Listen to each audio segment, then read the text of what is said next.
Well, the sunshine has returned. Adam's turned up with his Kia Venga. You probably saw in the Land Rover video that he'd had a slight boo-boo. He hit a deer. So today's cunning plan is to fit a replacement bumper. So I think he's got you can see it there. The inner wing is missing, or the liner's missing anyway. It's partly here, but he's got a new one of those as well. So first thing we're going to do is get this side jacked up, take the wheel off so we've got good access to get the arch liner in, and then we're going to obviously pop the bonnet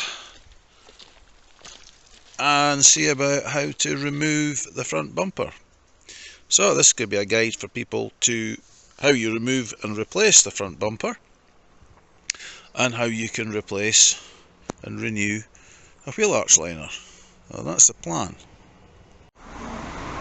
Well, there's the replacement arch liner that was sourced from U-Pullet in Inverkeithing, and here is also the front bumper skin that was also sourced from U-Pullet. Right, so the first thing we're going to do is we're going to remove 4 retaining clips. So it's the Phillips style thing, but you just need to do a tiny amount of pressure on it. Well, in fact, no pressure on it, just spin it and it should pop out.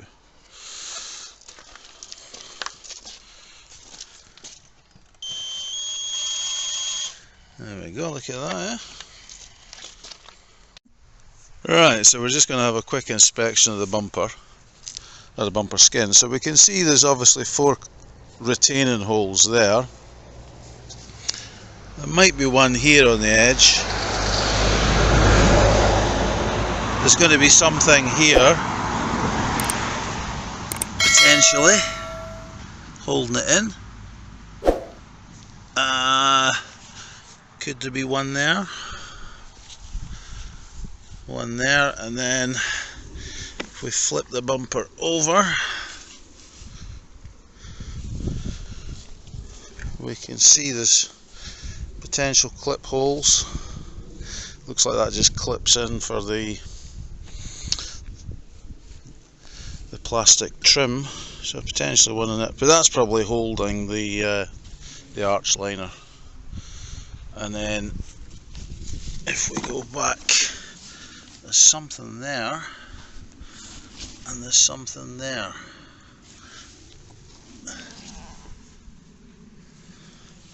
So hopefully it's not going to be too difficult. So Adam's not converted to Islam, he's just actually lying down trying to see what's underneath the bonnet. So this is popped out of here.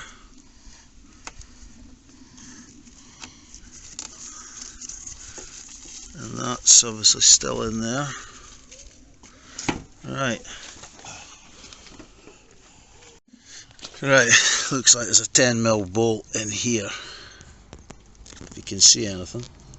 There. Yeah. Right, so we've removed. Is that it there? Aye. There's a plastic retainer clip there, which is, you start turning it on and I'll see if the retainer clips. Yeah.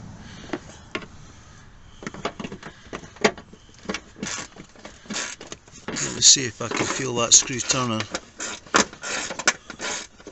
No. Well, there's a clip somewhere in here that's presumably just turning, and the nut's not coming out.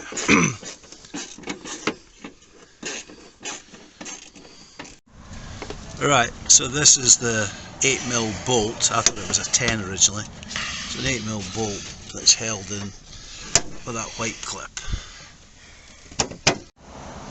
Well, Adam's got that down. What was retaining, so there's the usual retainer there. There should be one for here, but it's been put in place with a cable tie. So we're just going to cut that cable tie just now. So that's a cable tie cut with a trusty old Swiss Army knife. Hopefully that'll come out the way now. Yep. Now, one of the things we'll need to take off here and retain is this trim. But did you get the trim with the other bumper, Adam? That trim's yours to come off. The bottom You're going to have to use this one, are you? Aye. Right. Okay, so the plastic in and all. So we've got a combination of Phillips screws and those standard retaining clips.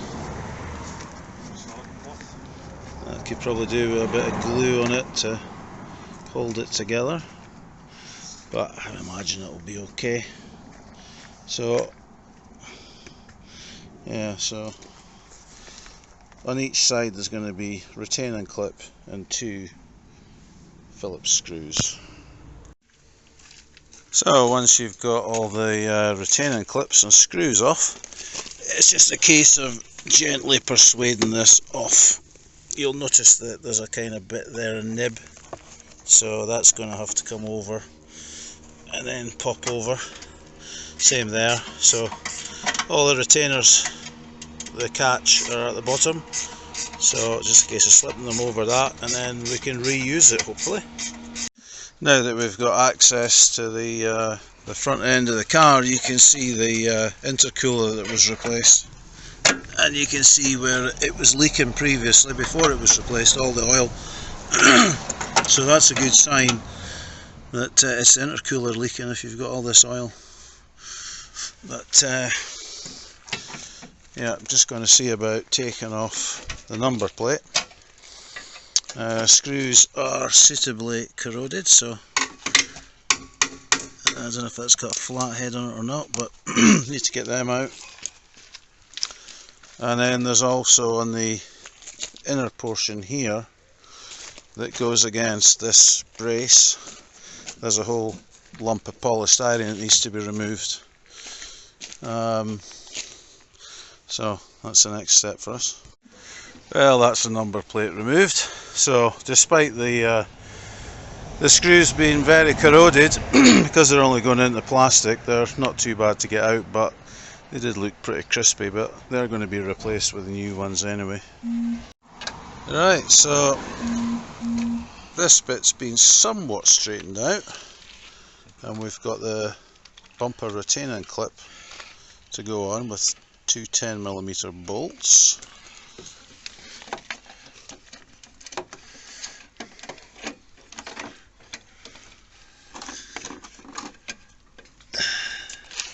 Yeah, it looks like that lines up okay.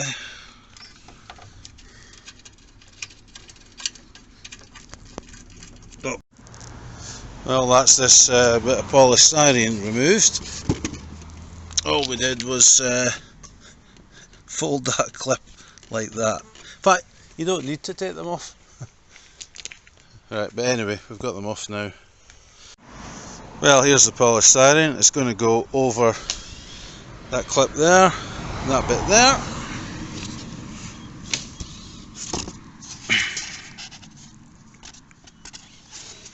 Wrong way round, I think. Is it? Oh no, I'll need to look at that properly. There and there.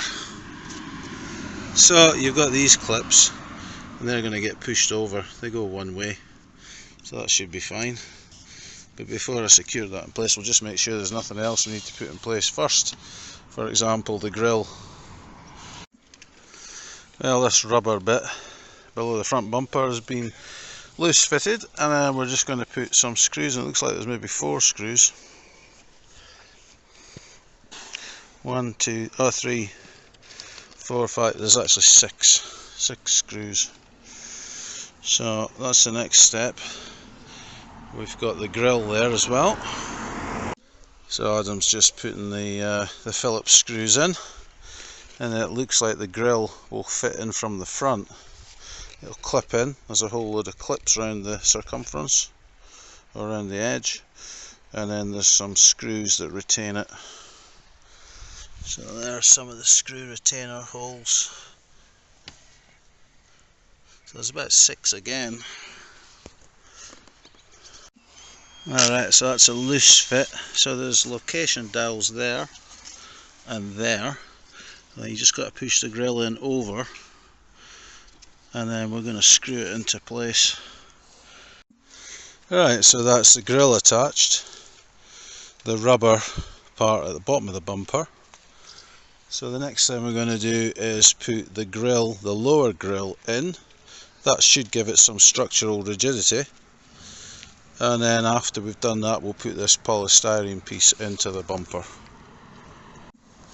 Well, we've been doing a few attempted repairs. Some of these screw points for the lower grill have come off, so they look like that. So that one's glued on, that one's been glued on, this one has been glued on, and that one was missing. So we'll see how successful it is once everything's put into place. Alright, the plan now is to get this wheel off and take the wheel arch liner out. We're just giving a bit of extra time for the glue to set, the super glue. So get this jacked up, get the trusty Parkside torque gun out, get the nuts buzzed off. Alright, we got the wheel off, wheel under the sill for safety. So these bottom fasteners, these are the worst things you'll get on here. So that's Adam just taking one out the back corner there. There's a retaining nut up here.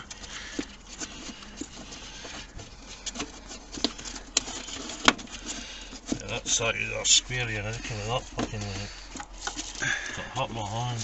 Well, that was handy. Oh, just a screw anyway. Right, so that's the plastic one off. Now, when we were at the scrapyard, these were a bugger, because the bit at the back just turns. Had them. Right, put them on there. Here. So we'll get them off, or we'll pull them out like we did at the scrapyard. So these ones are problematic because this screw kind of rusts into this plastic bit, and then that turns. So what we need to do is stop the plastic bit turning while we get out. So I'll get the pipe grips on them. Right, so there's that block there. What you need to do is get the pipe grips onto it like that, and then grip it, and then it'll come out. But of course you're not supposed to be able to see that, so that's what this thing looks like at the back here. It's bloody annoying. So expect to have a little bit of a fight with that, and then you'll get these out. Right, so we've got the liner in place. There is a, up here, there's a long threaded bit that goes, hang on Adam, Oh, it goes through there. you see that bit? Goes through that. So we're going to put that in there first. Right in there. Just a push and cut thing. Oh, you pulled it out. Yeah.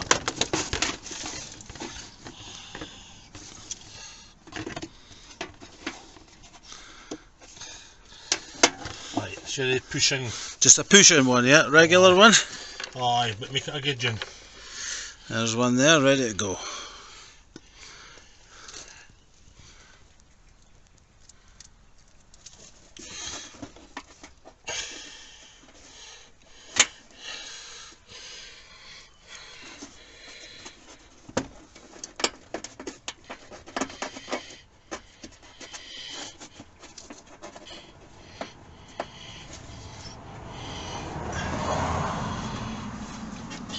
You struggling to get in nowadays? Aye.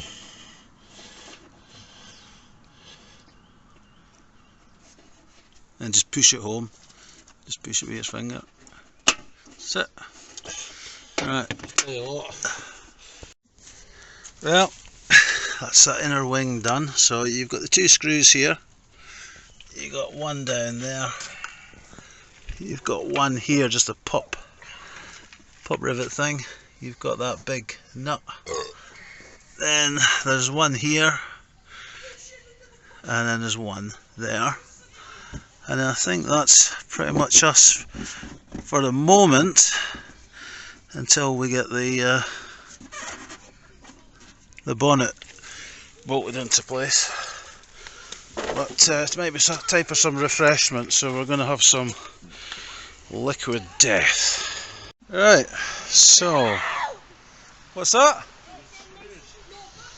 So now we're going to put this lower grill piece in. Now you'll notice the gap's not very wide there. That's because this sags, so you'll need to lift that up or splay that apart to fit that in.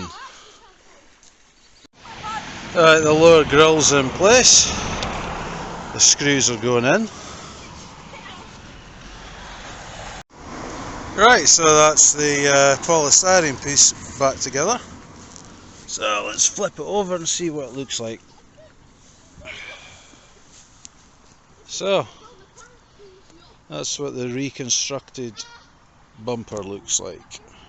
Well, that's us ready to see about using these locators on this side and that side. So you've got these bits and you've got those bits. So we're going to put them in roughly, and then hopefully everything lines up. Right, so that's in. So basically what we did was we started at this side, clipped it in, came round, these kind of line up here, and then we push those clips in. So we've still got the bottom part to do, but we'll put the retainers in here just now, just to make sure it doesn't fall off. So we're just starting to get it assembled. So we're putting this headlamp unit back in. Adam's going to get all the clips underneath done. I'm going to put the headlight back in here, and then we'll need to see about putting the number plate back on. Well, we're pretty much all back together. It's a fairly close match, maybe slightly more grey looking. So the next thing to do is to put number plate on, and hopefully job's a good one. Well, that's the bumper fitted.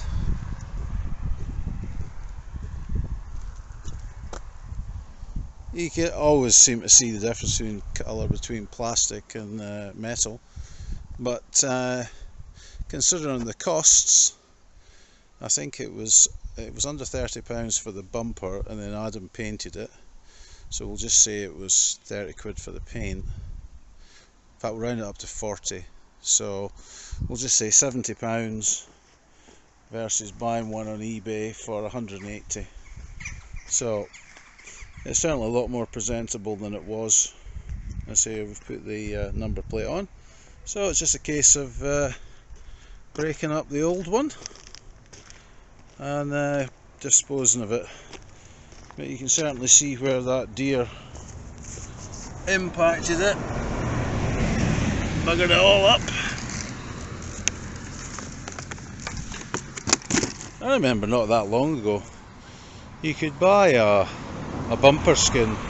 It was under 50 quid for a good one, but as I say, now they seem to be wanting like 180-ish or more, which seems absolutely bizarre. But anyway, end of life for this one.